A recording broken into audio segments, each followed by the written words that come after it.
तुम में से कोई रोने वाला नहीं था, इसीलिए कर्म नहीं हो रहा था। एक रोने वाला आया, एक के सदके में सबका बेड़ा पार हो गया। से अल्लाह ताला की बारगाह में जब रोता है तो अल्लाह ताला उसकी फरियाद को सुनता भी है और उसको पूरा भी करता है। अल्लाह के एक बहुत ही बुजुर्ग नेक बंदे थे, उनकी ये खासियत थी, उनके पास जब कोई आता तो बहुत खिलाते पिलाते थे, पैसा रहे या ना रहे उधार खिलाते थे, उनकी यही खासियत थी। अब ऐसे करते करते उनके ऊपर बहुत कर्ज हो गया और एक बार अचानक से हुआ क्या कि उनका तबीयत ख़राब हो गया। अब दुकान वालों के पास बहुत कर्ज निकल रहा था। सारे दुकान वालों ने मशवरा किया कि हम बूढ़े मियाँ के पास चलते हैं, अगर बूढ़े मियाँ अगर मर गए तो हमारे पैसे डूब जाएंगे, उनके पास चलते हैं और अपने पैसे वसूल कर लेते हैं। तो जब सब लोग उनके घर गए तो देखा बाबा जी बिस्तर पे पड़े हुए हैं। उनमें से एक गया और कहा बाबा जी मेरे इतने पैसे निकल रहे हैं। तो बाबा जी ने कहा अच्छा तू बैठ। दूसरा वाला खड़ा हुआ, कहा बाबा जी मेरे इतने पैसे निकल रहे हैं। तो बाबा जी ने कहा अच्छा तू भी बैठ। तीसरा खड़ा हुआ, तू भी बैठ। चौथा खड़ा हुआ, तू बैठ। सबको ऐसे बारी बारी करके उन्होंने बैठा दिया। सुबह सुबह का टाइम था, तब तक कानों में आवाज़ आया कि एक छोटा सा बच्चा लड्डू बेच रहा है, गली में घूम के लड्डू बेच रहा है, लड्डू ले लो लड्डू ले लो। बहुत ही मज़ा आएगा, दिल की अथाह गहराइयों से सुनिएगा इसको। तो एक छोटा सा बच्चा गली में लड्डू बेच रहा था, लड्डू ले लो लड्डू ले लो। तो बाबा जी ने कहा उस बच्चे को बुलाओ। तो बच्चे को बुलाया गया। तो बाबा जी कहते हैं कि लड्डू सबको एक एक लड्डू खिला दो। तो बच्चे ने क्या किया कि सबको एक लड्डू खिला दिया और बहुत खुश हुआ कि एक एक करके मुझे बेचना था और आज यही मेरा सब बिक जाएगा, अम्मी बहुत खुश होगी, घर जाऊँगा अम्मी बहुत खुश होगी, शाबाशी देगी। तो बच्चे ने सबको लड्डू खिला दिया। अब पैसे की बारी आई तो कहा बाबा जी अब मेरे पैसे दीजिए, मैं घर चलता हूँ। तो बाबा जी कहते हैं तू भी बैठ। बच्चा वहीं बैठ जाता है।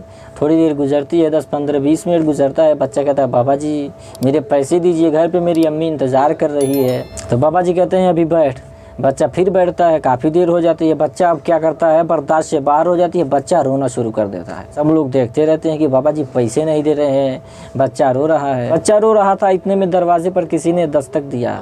दरवाज़ा जब खोला गया तो क्या देखते हैं कि बाबा का मुरीद एक पुटलियों में काफ़ी सारा रकम ला के देता है और कहता है कि हुजूर ये लीजिए, इसको आप कबूल फरमा लीजिए।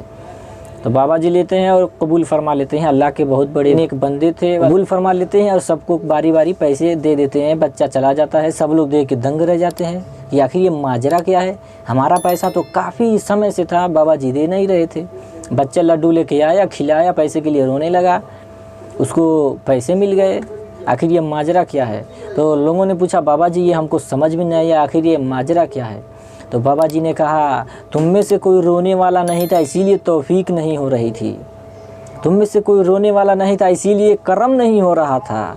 एक रोने वाला आया, एक के सदके में सबका बेड़ा पार हो गया। ये कोई झूठी कहानियाँ नहीं होती है जो तकरीर में बताया जाता है, जो उलमाए कराम तकरीर में खिताब में जो बयान करते हैं। ये कोई झूठी कहानियाँ, मन गढ़त ये कहानियाँ नहीं होती है कि किसी कवि ने लिखा है, किसी कलाकार ने इसको लिखा है तो वो कह रहे हैं। लाइफ टाइम में ज़िंदगी में वो पेश आया होता है तो उसी को क्या करते हैं कि लोग नोट करके किताब लिखते हैं। उसी में से उलमाए कराम जो तालिब इल्म होते हैं, पढ़ के आलिम बनते हैं, तो उसी को याद करके उसको मजलिसों में, तकरीरों में ये सब बयान करते रहते हैं। इससे इबरत हासिल करनी चाहिए। हम क्या है कि अल्लाह ताला के बारगाह में कोई भी शख्स रोता नहीं है, या अल्लाह ताला के बारगाह में जब रोता है तो अल्लाह ताला उसकी फरियाद को सुनता भी है और उसको पूरा भी करता है।